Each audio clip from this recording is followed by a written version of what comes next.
What is going on, guys? Welcome back to another episode of the Lexi J Wellness Podcast. I'm your host, Lexi Johnson, and this is my husband and co-host, Brett Johnson. So we do this thing every now and then, and it's in and out. So basically, we have 3 topics, and we're going to let you know our opinions, kind of controversial topics. Not hugely controversial, but we're going to let you know our opinions, whether we're in or we're out. And this week, our in or out topics are kind of centered around relationships. So we have 3 topics, and we haven't touched on our own stances. So we know what the topics are, but we don't know what the other person's going to say. Raw and unfiltered.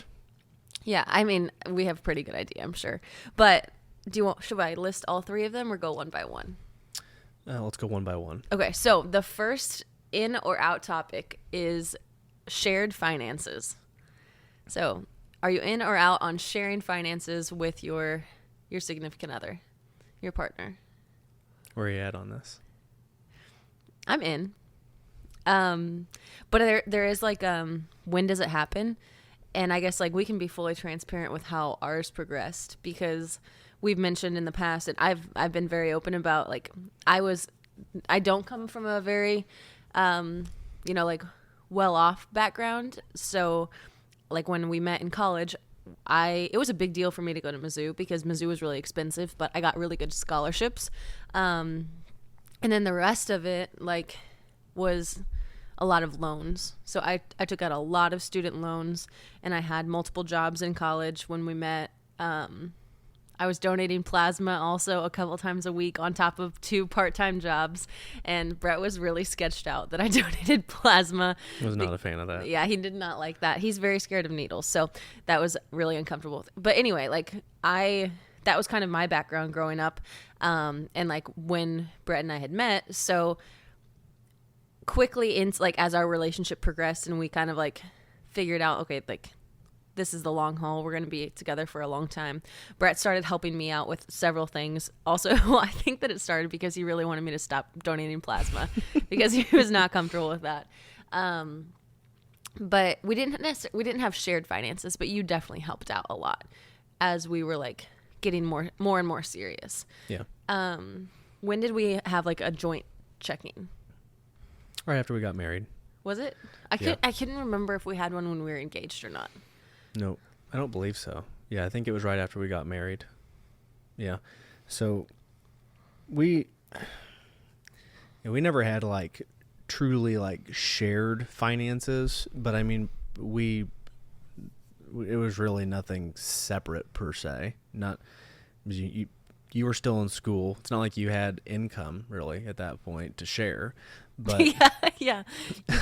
You can't split zero multiple ways. But I mean, it's not like I was saying, I'm not going to help you with anything. So I come from a background where my parents very much so have shared finances, and that was, I guess, just instilled in me in a young age. So it's strange to me to think about not having shared finances. And I think it creates this weird division or like this underlying tension maybe. That's my view on it anyway. I wouldn't want that in a relationship. I think it just creates a lot of fluidity with how we operate, and that we don't have to like have weird uncomfortable conversations. Like we can be very transparent about like finances in general, because what's yours is mine and what's mine is yours. That's what I was going to say. Like when you go into a partnership, and especially when you like legalize it, when you're married and you share a home and you share a life together, I feel like that's just, to me, I think that that's more, expected. That's my expectation, was that we would have shared finances. It wasn't until I was an adult and I was like exposed to couples that didn't.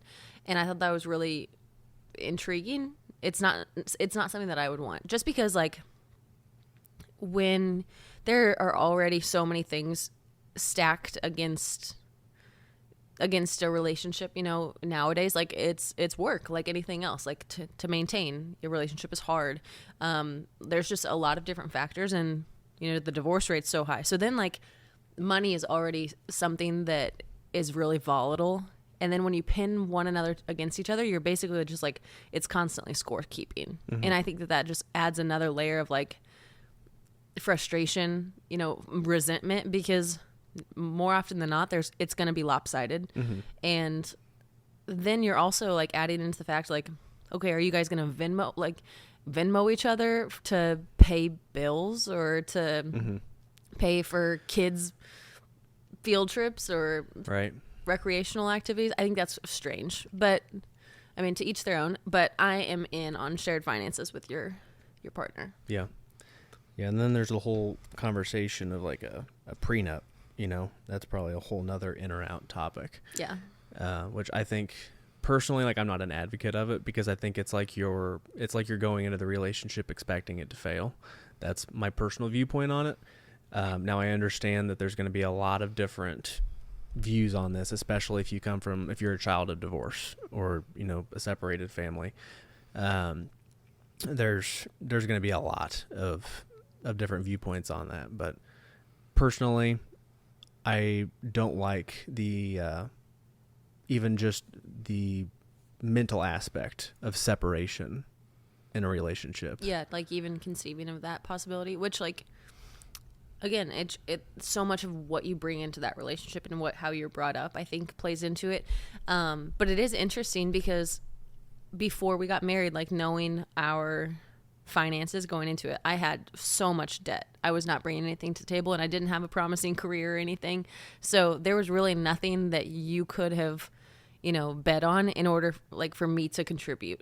When we first got married, I so desperately wanted to contribute just because I felt like dead weight. Like I was a money drain. I had nothing but student loans, and I was making very little. So like I felt like like dead weight, and I hated that. But you, before we got married, like you were very vocal about not doing a prenup, which could have easily been reversed. And I had a bunch of people ask questions before we got married, like, did he make you sign one? And that was more of like a reassurance from you just in our relationship and the longevity of it. And I think like I would have understood if you had me sign one, just because like I really wasn't bringing anything to the table financially. But yeah, that emboldened me a little bit more just in our relationship, and I think made it a little more solid.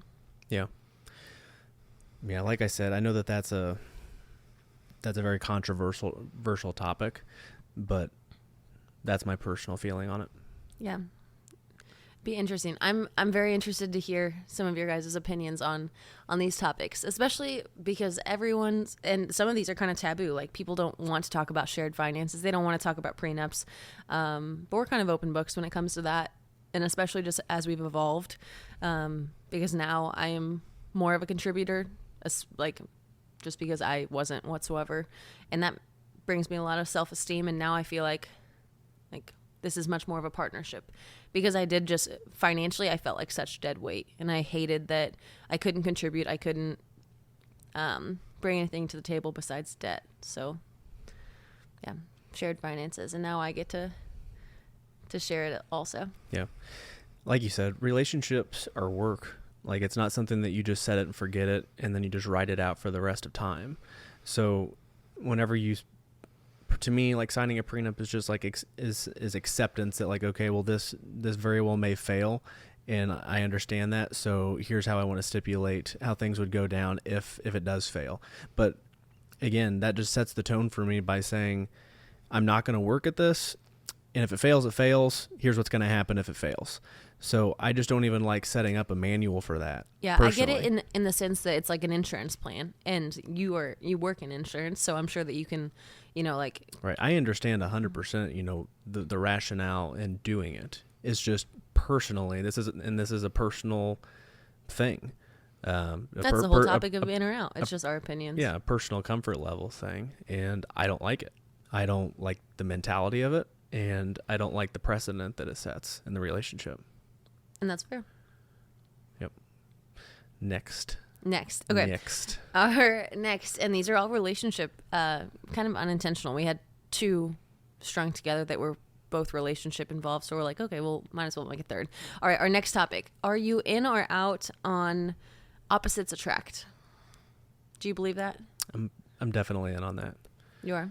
Yeah, I am definitely in on that. Because we are opposites. But I mean, not just because of us. I think that is something that's not necessarily universally true, but I think that it applies to a majority of relationships. I agree. Brett on multiple occasions has said that I would destroy someone if that were just like me if I were in a relationship or a partnership or like worked with someone that was very similar to me. He's been very vocal that I wouldn't handle it well. We would probably wreck each other's lives if I was with someone that was very similar to me. Yeah. Yeah. From a well, like from a deeper, more introspective level, like just assessing our personalities and being able to analyze what I excel at and what you excel at. Like, I think that part of a like level of attraction comes from somebody's inability to do something and seeing that in another person, and it's attractive. Would you agree with that? Yeah. Use an example. Do you have something in So mind? you're more of an extrovert than me, and I'm more of an introvert. I think that you help fill that void a little bit in me, and that's attractive. Like, I don't think I've never really been in a relationship, I don't think, with somebody, nothing that's lasted at all, with somebody that's like a strong introvert. Like, I have always been attracted to somebody who's an extrovert, which is, again, the opposite of me. Yeah, you're also much more like you are very level-headed. You're extremely thorough, and I'm more likely to like make a rash decision. Like I kind of like I'll go with a knee-jerk reaction. A little, spontaneous is probably a little aggressive to define you as, but there's definitely more spontaneity with you. Yeah, and like I'll go with my gut without really sifting through the details of it. And sometimes that's good, and sometimes it kind of bites me in the ass. But you are the most diligent, thorough individual I have ever met. Doesn't matter what like topic. Doesn't matter if it's picking out a new vacuum, or picking out an engagement ring, or deciding a vacation. I guarantee 8 years ago there was probably a Lexi Smith pros and cons list in your laptop. That's just how you are. But I think opposites attract. Well, I think that there are definitely like spectrums of opposites. Mm-hmm. Because we still have a lot of commonalities. Yeah, there's still common ground for sure. Yeah.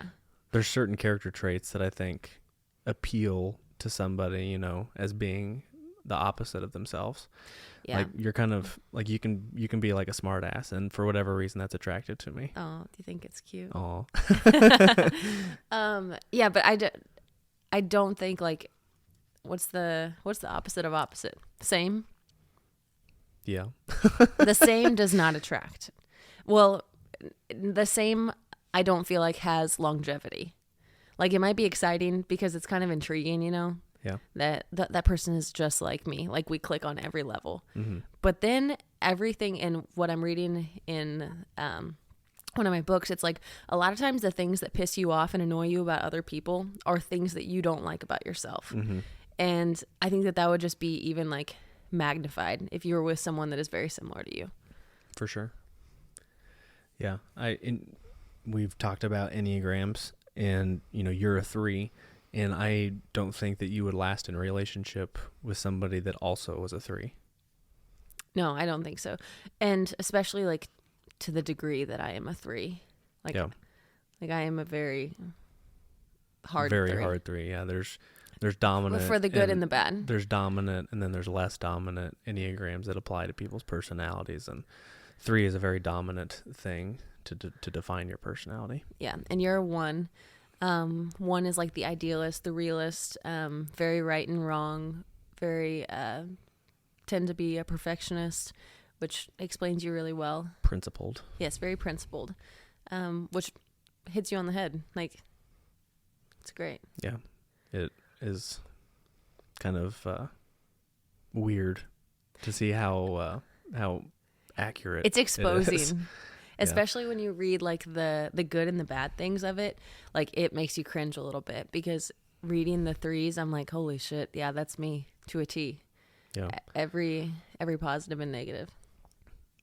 Yeah, it creates a whole new level of self-awareness whenever whenever you take that test, and then it basically tells you what you are, for the most part. Again, there's like subcategories that you fit into. Nobody's 100% one thing. Everybody's a little uniquely different than another, but yeah, it's eye-opening. Yeah. Okay. Do you have any other things on opposites attract? You're in. Yeah, I'm definitely in on it. Yeah, I could elaborate more, but yeah, I'm in. Okay, our last one. Are you in or out on the old saying, never go to bed angry?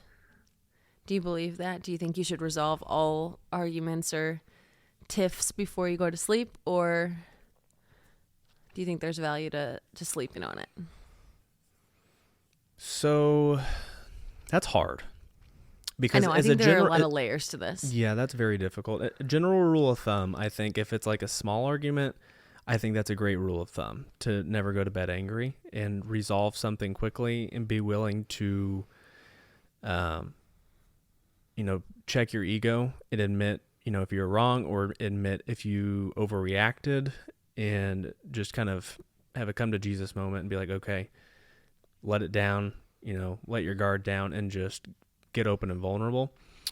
But I do think that there are some things that require time, and that isn't, if something happens at the end of the day, a lot of times not enough time has elapsed for you to fully process something to genuinely go to bed like not angry, or not have hard feelings. So that's just, to me, that's not real life. I think that theoretically, is a great rule of thumb, but in real world circumstances, that's not always going to be the case. I think it's a great thing to shoot for, but some things need time. Yeah, I would agree. I think that, like in principle, it's a good thought, but thinking about like having an argument at the end of the day, I think about just like how drained you are from every decision and everything you've done throughout the day, that like I have the least tolerance, the least patience, and probably the least ability to see someone else's point of view at the end of the day. So like that's only adding to the fact that I'm not going to see your side. I'm not going to, like you said, check my ego or anything like that. Like if we're having an argument, I'm either going to win it or I'm going to bed pissed. Like it's only going to accelerate from here. And that's like very aggressive. But I do feel like there is some value in just letting it simmer and letting yourself relax, sit with it, sleep on it, because the chances are like emotions are so high in the moment, and then allowing yourself to sleep and like time to pass. Naturally, you're going to wake up the next day and be like, that was kind of ridiculous that I overreacted like that. Yeah. I mean, the old saying, sleep on it, I think that there's some validity in that. Yeah. I always I hear these traumatic events where someone's significant other like passes away, and they're like, never go to bed on a bad note. Never leave that, like, don't let them go to work on a bad note or things like that. And like, absolutely, you don't want to. And looking back, if something were to happen, that would be horrific. But like you said, that's not necessarily real life. And you can't like resolve every single issue in a 5-minute, 10-minute conversation. And some things they just do take to pass, to calm down a little bit, to get a little bit better perspective. And so you're not in the weeds and in the heat of the moment. So I think I'm out on never going to bed angry. Mm-hmm. I think sometimes it's okay to go to bed angry. Yeah. It's okay to let it simmer.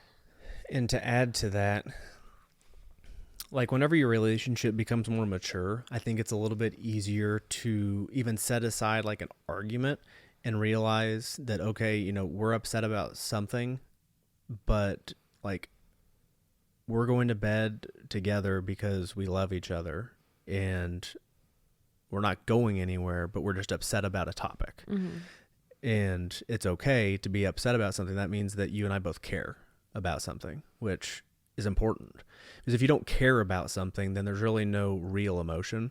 So it it's important to me personally that you do care. If you didn't get upset about something, if you weren't emotional about something, that tells me that you don't care.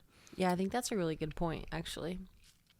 Yeah, my dad always used to tell me, if I didn't love you, I wouldn't care.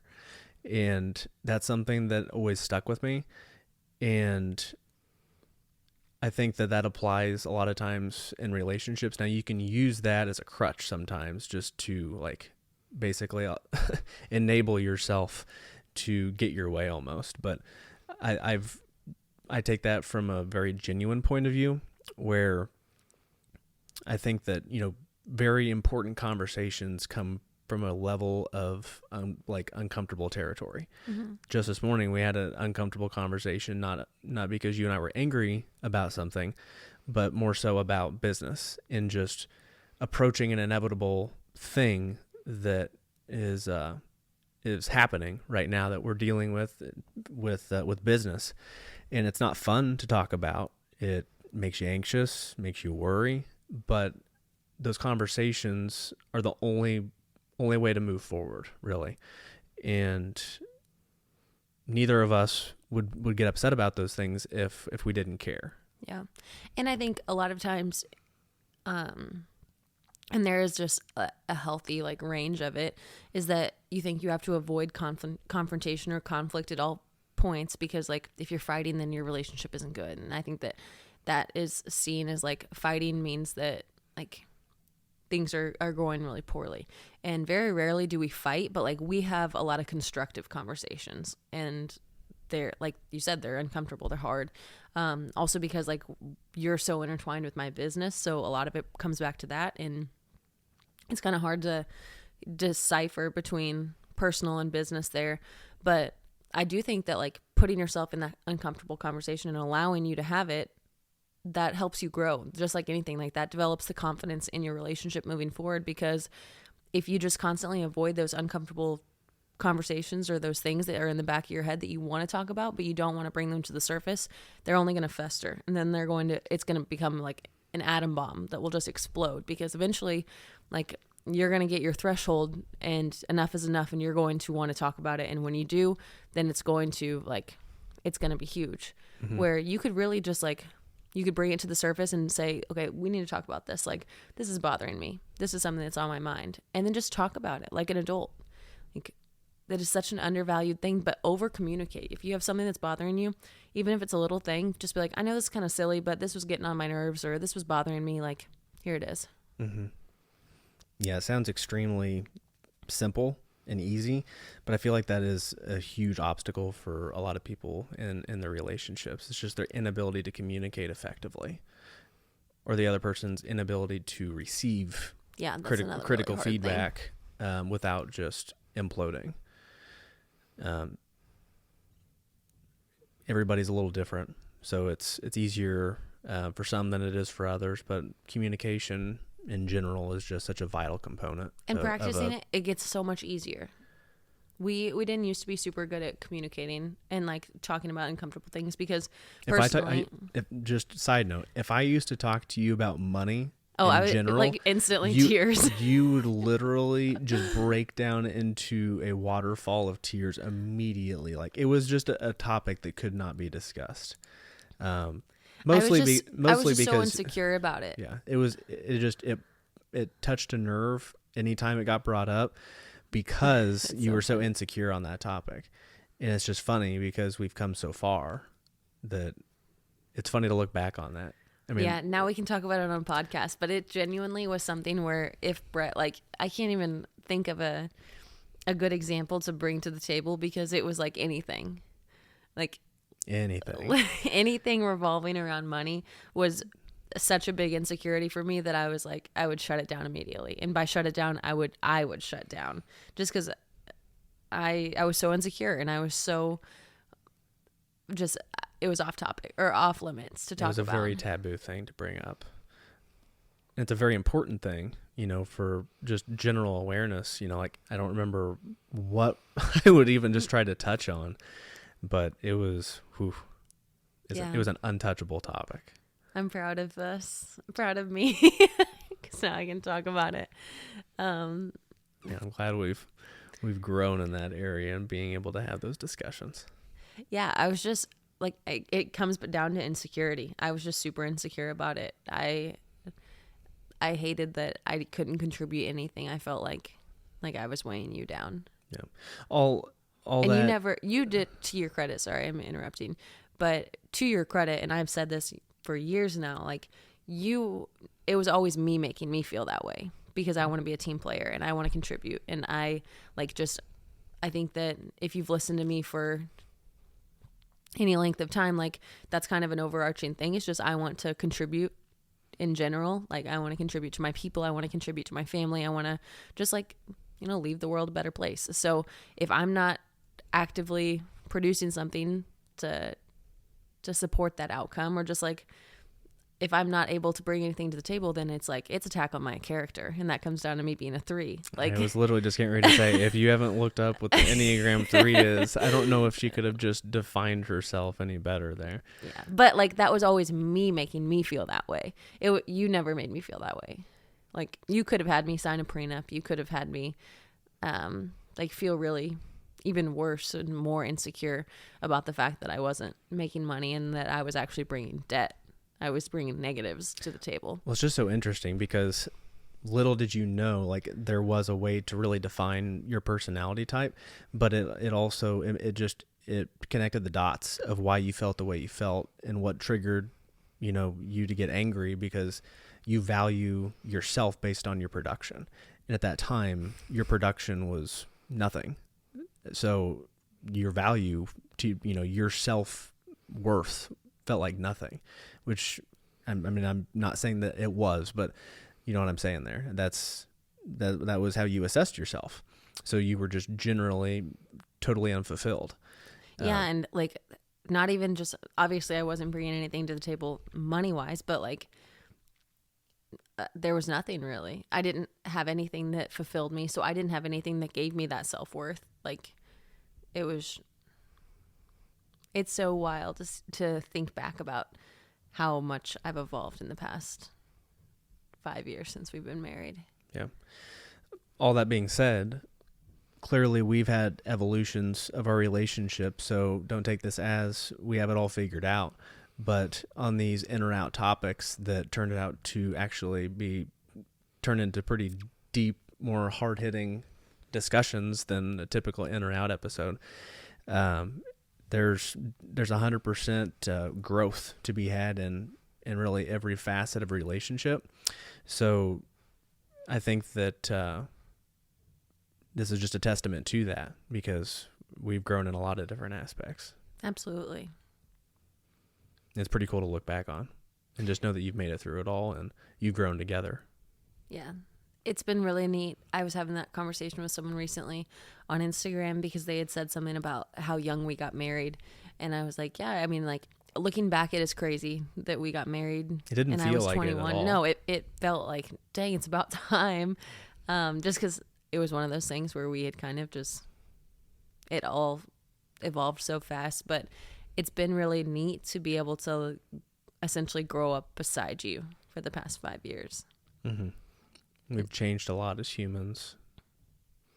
Yeah, we've grown together, which has been the most important thing because we've both individually evolved so much, but done it in kind of a parallel way. Mm-hmm. And if it would have been like lopsided or one of us went the opposite direction, then it wouldn't have worked. Like there's no way. Because it's just been night and day. Yeah. Neither one of us really just like created separation, so to speak, where the other person was lagging and then the other person gets ahead and the other person, it wasn't a back and forth situation or, one person just like pulling the other along. It's never really been that way. It's just you and I working together throughout this race, this metaphorical race it's called life. We're still in the game, still playing. All right, I don't think I have any other in or out topics. Do you have any last minute additions? I'm not good at the wild card ones unless you have one. Yeah, they're pretty tough. No, I think that's good. If you could guys have have some more lighthearted ones. I had one before the episode, and Lexi did. Lexi was like, Okay, so we were trying to think before we hang up. Before I was trying to think of a third one, because we were like, okay, they're both kind of relationship topics. So what's another one? And Brett was just like throwing out random objects. He was like, "What about body pillows?" Or like, and I was like, they're supposed to kind of be like a controversial or like an unpopular opinion. You're just throwing out household items like laundry detergent. What? that was not one. No, by the but way. you were just like random things. You remind me of the guy off of Anchorman where he's like lamp. Anyway, guys, I hope you have enjoyed this. I'm interested to hear your guys' in or out thoughts, but also just I enjoy getting to chat with you and kind of go down a rabbit hole because I think it's cool to, like you said, just be a little bit introspective about our relationship and the fact that we have evolved to a point where we can talk about it, you know, and share with everyone else is cool. We by no means have it all figured out, but it's fun to share with you guys along the way. So if you have any topics, any questions for our Q&As or anything at all, you can email those to pod@lexijwellness.com. But until then, we will talk to you guys next Wednesday.